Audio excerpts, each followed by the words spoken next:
Welcome, dear listener, to the Silent Archives, where winter mountains hold secrets buried under decades of snow, where 9 young people set out on an adventure and never returned.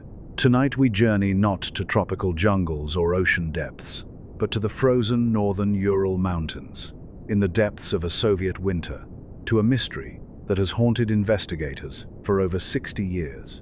As you settle into comfort, allowing the warmth of your surroundings to embrace you, know that you are safe here in this space we share. The story I am about to tell is one of genuine mystery from the Cold War era, a puzzle of experienced hikers, a torn tent, and deaths under circumstances that seem to defy explanation. Yet, in its telling, there is a strange peace, a reminder that even the most baffling mysteries may have natural answers, and that sometimes the most profound truths are those that take decades to understand. Take a gentle breath with me now. Feel yourself growing heavier and more comfortable with each passing moment. Any tension in your shoulders melts away, like snow in the spring sun. The world outside can wait. Here, in these archives of sleeping stories, time moves differently.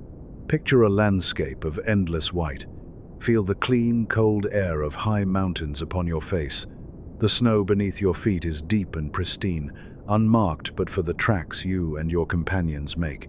The sky above is that pale shade of blue that comes only with extreme cold, the sun offering light but little warmth. Everything is quiet, but for the crunch of snow underfoot and the occasional gust of wind that carries powder in swirling patterns across the slopes. The mountain we are exploring tonight is called Kholat Syakhl, which, in the language of the native Mansi people, means dead mountain. But before we arrive at that slope, simply be present with the timeless quality of winter wilderness, of the beauty and danger that coexist in frozen places. Remember that you may drift away at any time. My voice is a gentle current that can carry you into sleep whenever you are ready. There is no test at the end, nothing you must remember. Simply let the story wash over you, like falling snow. Our story begins in January of 1959, in the Soviet city of Sverdlovsk, known today as Yekaterinburg, the capital of a region in the Urals that served as an important industrial center. The Soviet Union was 14 years into the Cold War, competing with the West in technology and industry, presenting to the world an image of socialist strength.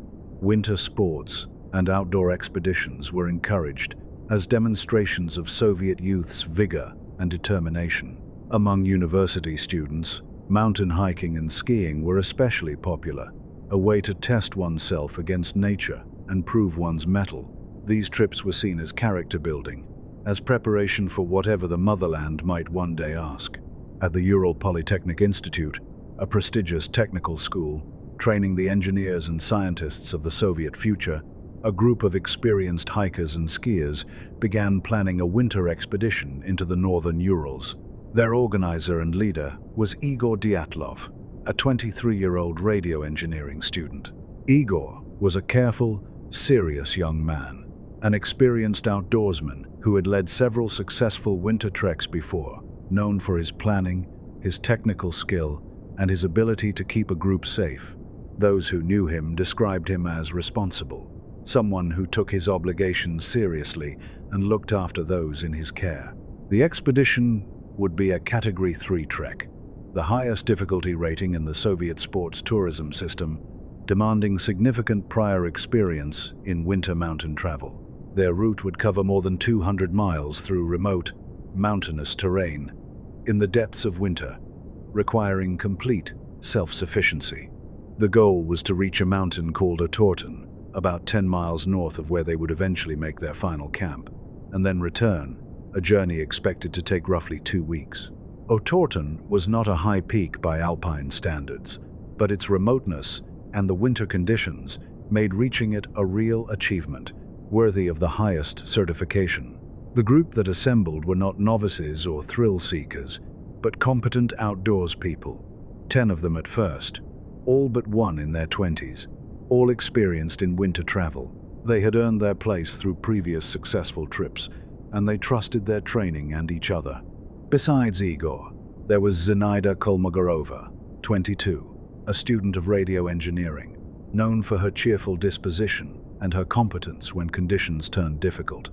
Lyudmila Dubinina, just 20, studying engineering economics, loved the outdoors with an enthusiasm that those who knew her found infectious. Alexander Kolovatov, 24, studied physics and was quiet and thoughtful, someone who spoke little but observed much. Rustam Slobodin, 23, had already graduated and worked as a technician while continuing his studies. Yuri Doroshenko, 21, a student of economics, was known for his good humor, for keeping spirits up even when the cold bit hardest. Yuri Krivonoshenko, 23, an engineering student, had done military service and brought that discipline to the group. Nikolai Thibault-Brignol, 23, also an engineer, carried a French surname from somewhere far back in his family's history.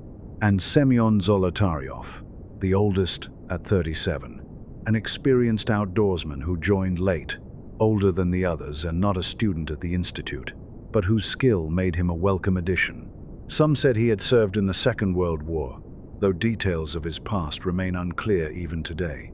And there was one more, Yuri Yudin, 21, a student of economics and engineering, who would become the sole survivor of the expedition, though not for any reason anyone could have wished or foreseen. His survival would be a matter of chance, and of a pain in his back, rather than any special preparation. They were bright, ambitious young people, confident in their abilities, with their whole lives still ahead of them.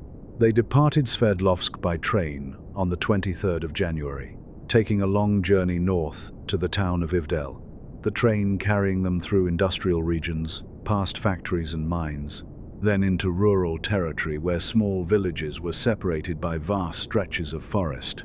From Ivdel, they continued by truck to Vizhai, the last inhabited settlement before the wilderness, a small logging village, the place where roads ended and the vast northern forests began. Here they organized their final supplies and confirmed their route with the local authorities, as Soviet regulations required. They were well equipped by the standards of their era: skis and winter clothing, tents of heavy canvas, sleeping bags, axes and saws, rope, compasses, and maps drawn from the best surveys of the region, with food carefully measured for the weeks ahead. They carried cameras, and several kept journals, and these photographs and diaries would later become crucial evidence. The images that survive show young people in high spirits, confident and capable, laughing and posing for pictures, building campfires and setting up tents, doing all the ordinary things that outdoor enthusiasts do. On the 25th of January, they began skiing north from Vizhai into a pristine world of white, broken only by stands of dark evergreen forest. They made good progress in the first days, camping each night and rising each morning to press on.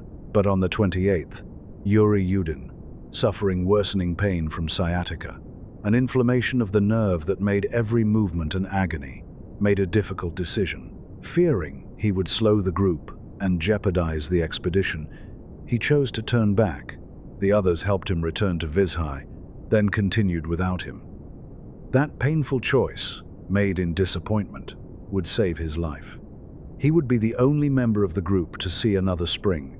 The remaining 9 continued north, skiing through forests and across frozen rivers, camping each night in their heavy tent, huddled together for warmth through the long winter dark. The Ural Mountains around them are ancient, among the oldest ranges on Earth, worn by hundreds of millions of years into rounded slopes, forming the traditional boundary between Europe and Asia. In winter, they are a world of white and gray and dark green, silent and immense. On the 1st of February, the group reached the edge of the highland zone, where the sheltering forests gave way to open, exposed terrain, slopes offering little protection from the wind.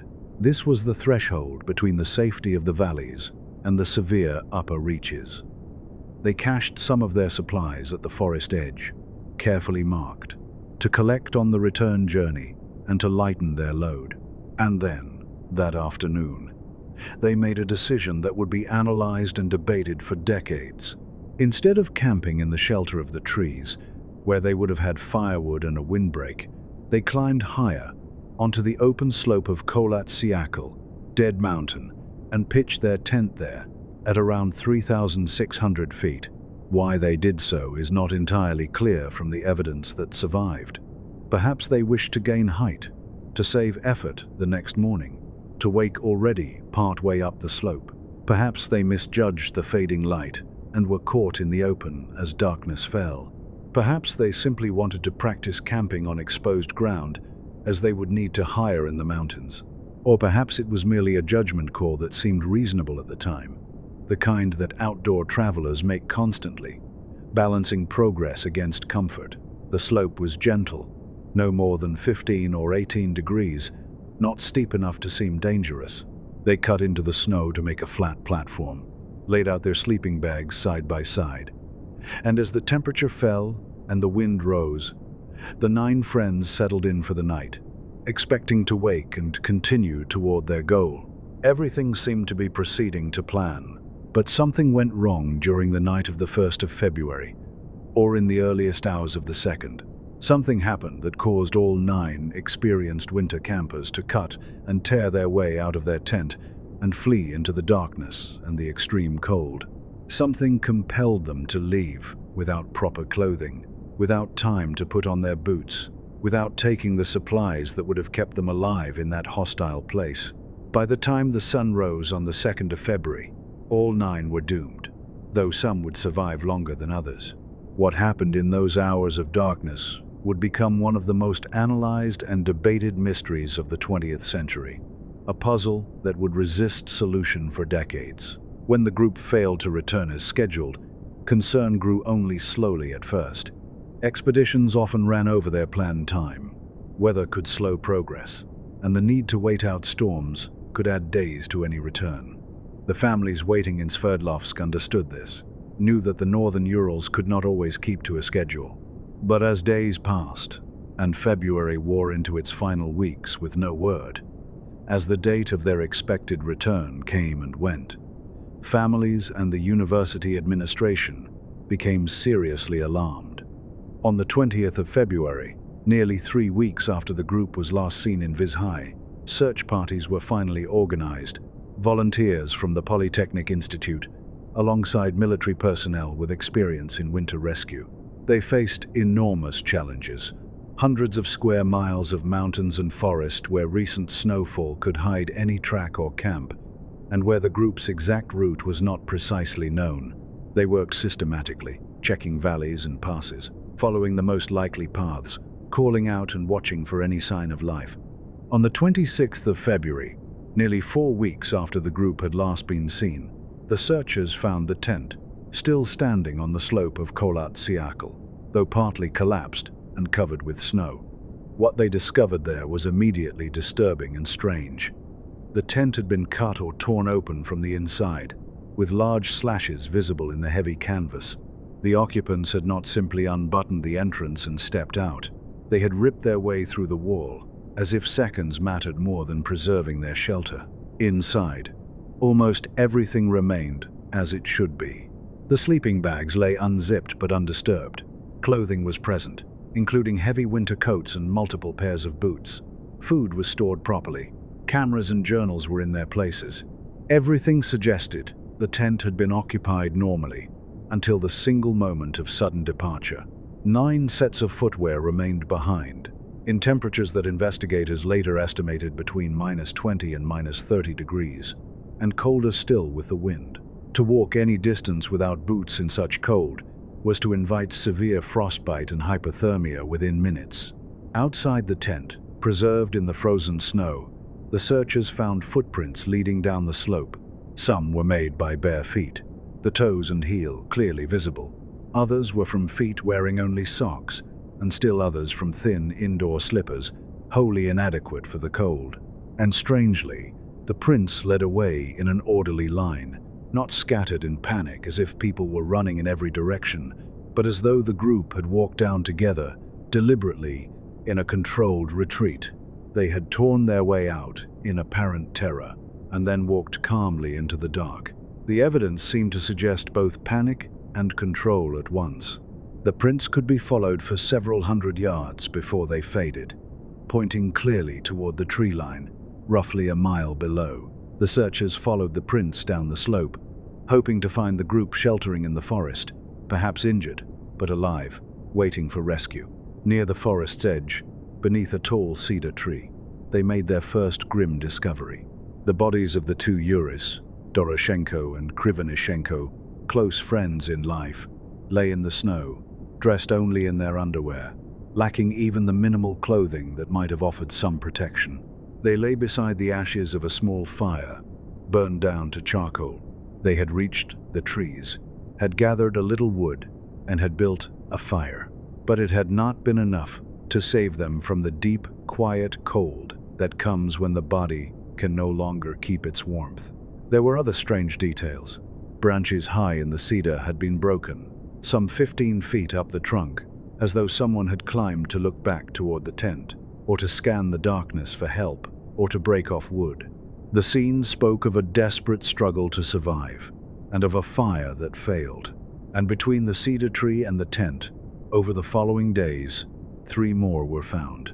Igor Dyatlov, the leader whose name would become forever attached to this mystery, lay about 900 feet from the tree, face up in the snow, as if he had been trying to climb back toward the tent and its shelter. Zinaida Kolmogorova was found even farther up the slope, her body in a posture that suggested she had been crawling on her knees, still fighting forward as the cold robbed her of strength. Rustem Slobodin was found between them. All 3 had died of hypothermia, all 3 seemingly attempting to return to the tent they had fled. The distance was only about a mile, a walk of 20 minutes in ordinary conditions. But without boots, without clothing, in that terrible cold, not one of them had reached it. 5 had been found, but 4 members of the group remained missing, somewhere on the mountain, their fate unknown. The search continued through March, hampered by continuing storms and the vast, difficult ground, the searchers checking ravines and hollows, anywhere that might have offered shelter.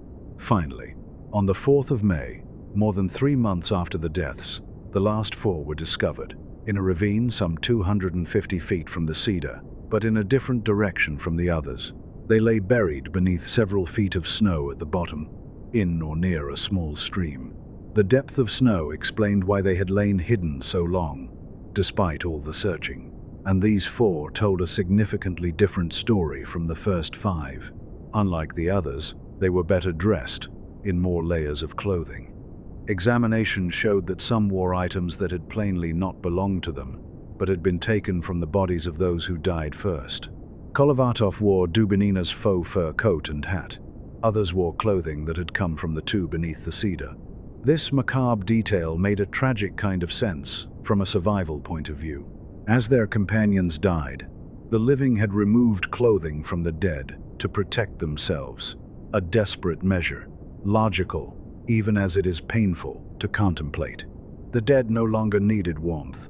The living desperately did. These 4 had survived the longest. They had reached the ravine, had sought some shelter there from the wind, had scavenged what warmth they could from their fallen friends. But something else had happened to them. Something that would transform this incident from a sad but comprehensible tragedy of exposure into a genuine forensic mystery. For when the medical examiners studied their bodies in the months that followed, they found injuries that simple cold and exhaustion could not explain. The autopsy reports documented severe internal injuries. Nikolai Thibault-Brignol had a major, depressed fracture of the skull, a wound that would have required tremendous force, comparable to being struck by a heavy object or falling from a great height. Lyudmila Dubinina and Semyon Zolotaryov had extensive trauma to their chests, multiple ribs broken. Dubinina's injuries were the most severe of all. Her ribs shattered and her heart damaged, harm that the medical examiner compared to the victims of a serious car crash. The force required to cause such trauma was estimated as equivalent to being struck by a moving vehicle. And yet, most strangely, there was minimal external trauma on the bodies. No broken skin, no massive bruising across the chest wall, none of the surface marks that would normally accompany such violence. These were injuries to bone and organ, without the corresponding external wounds. It was as if an enormous force had struck them from within, without ever quite marking the skin, and this puzzled the investigators, for it seemed to violate the normal patterns of injury. There was one more detail that would fuel decades of dark speculation. Dubinina was found missing her tongue, her eyes, and some of the soft tissue of her face. Stated plainly, it sounds sinister, a sign of torture or of something stranger. And this detail would become the most sensationalized aspect of the case. But forensic pathology offers a quieter, more mundane answer. The bodies had lain for 3 months in a ravine, in and near running water, from early February through early May. Soft tissues, particularly of the face and mouth, are among the first to be lost to natural decomposition and to small scavengers. The tongue and eyes, soft and accessible, are especially vulnerable. Horrifying as it sounds when stated boldly, it is simply what happens to a body left in water and wild country over a long winter. The missing tissue was far more likely the work of time and nature than of any hand. Still, the severe injuries themselves demanded an explanation. How does one suffer the internal wounds of a car crash without a mark upon the skin? How does a skull fracture without visible surface trauma? These were not the results of a fight or an attack with weapons. No weapon could cause such internal harm without tearing the skin extensively. They were the signs of enormous, blunt force, and yet the outward presentation did not match. The investigation team, led by the prosecutor Lev Ivanov, struggled with these findings. They considered whether the group might have fallen and struck rocks or frozen ground. But there were no cliffs nearby high enough to cause such trauma. They considered a rockfall or a falling tree, but found no debris, no evidence of any such thing. The team conducted extensive interviews with families, fellow students, university officials, local residents, and other hikers who had been in the region. They examined all the physical evidence, the tent and its contents, the clothing, the cameras and journals, the weather records for that period. But the Soviet system's inherent secrecy complicated everything. Some evidence was classified. Some witnesses were instructed not to speak publicly of what they knew, and the final report, when it was issued in May of 1959, only days after the last bodies were found, was deliberately vague. It attributed the deaths to a compelling natural force which the victims could not overcome, a phrasing that acknowledged something powerful and natural, without ever explaining what. The case was officially closed, with a determination that there had been no crime, no foul play.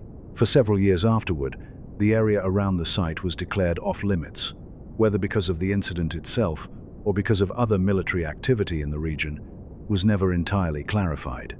That vague conclusion and that closure left the grieving families without the answers they desperately wanted, and left a void that speculation would rush to fill.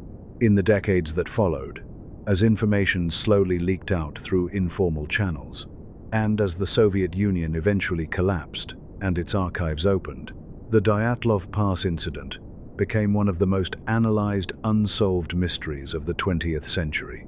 It drew researchers, journalists, filmmakers, and amateur investigators, all trying to make sense of the evidence, to find an explanation that fit every fact. Theory after theory was proposed, each able to explain some of the evidence, none able to explain all of it.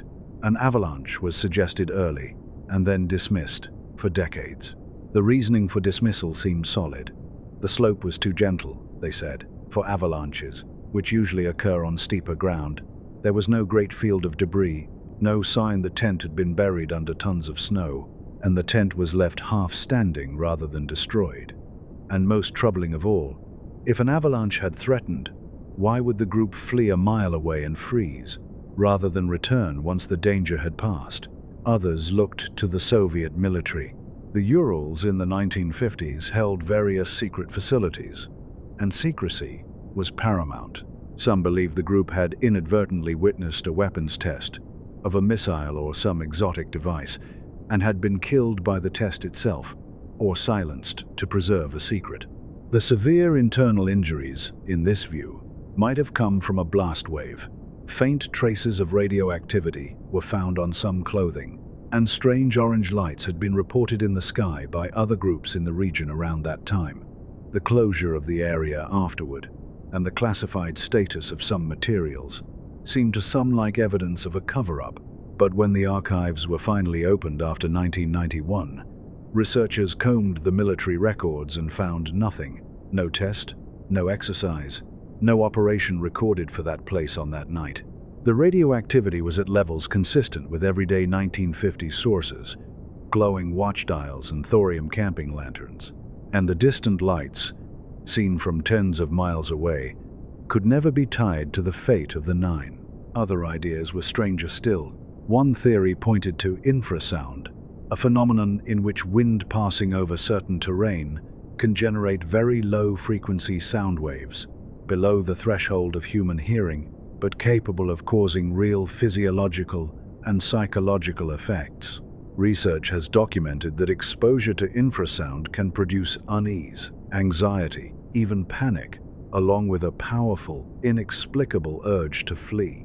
Some who experience it report a sense of dread, of a presence in the room, and an overwhelming need to escape a sound they cannot consciously hear. Could the wind on Kolatsiakal that night have generated such a sound, driving the group in sudden terror from their tent, only for them to realize, too late and too far from shelter, that they had overreacted? It was an intriguing idea, and infrasound is real, but it cannot break ribs or fracture a skull, and it could never be proven for that one slope, on that one night, so many years ago. The state of undress of some of the victims found its own explanation in a phenomenon called paradoxical undressing, well documented in severe hypothermia.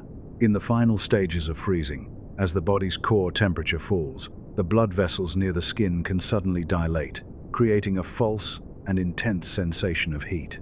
Victims often remove their clothing, believing they are burning, when in truth, they are freezing to death. And then there were the wildest theories of all, of the Yeti, of hostile strangers, of aliens and their lights, of supernatural forces. These captured the public imagination, especially outside Russia, but they had no evidence at all, only the pull of the unexplained, only the human need to fill a mystery with something larger than snow and cold. No tracks of any beast were ever found, no marks of any weapon, nothing but the prints of the 9 themselves. For over 60 years the mystery endured, every theory holding some piece of the truth, none holding all of it. Then, in the year 2020, a new scientific study brought fresh eyes to the case. 2 researchers, Johann Gaum of the Swiss Federal Institute for Snow and Avalanche Research, and Alexander Puzrin of ETH Zurich, using modern snow science and sophisticated computer modeling, revisited the very theory that had been dismissed so long before, the avalanche, but in a subtler form, a delayed slab avalanche. A slab avalanche is not tumbling powder, but a solid, heavy plate of snow that breaks loose from a weaker layer beneath and slides, and it can be powerful even on gentle slopes, given the right layering and loading. Their scenario ran like this.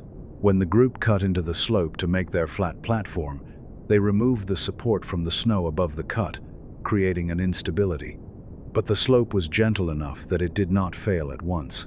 Through the night, wind carried more snow onto the slope above the tent, loading it further, until, hours after the tent was pitched, a slab of snow, perhaps 3 or 4 feet thick, broke free and slid down onto it.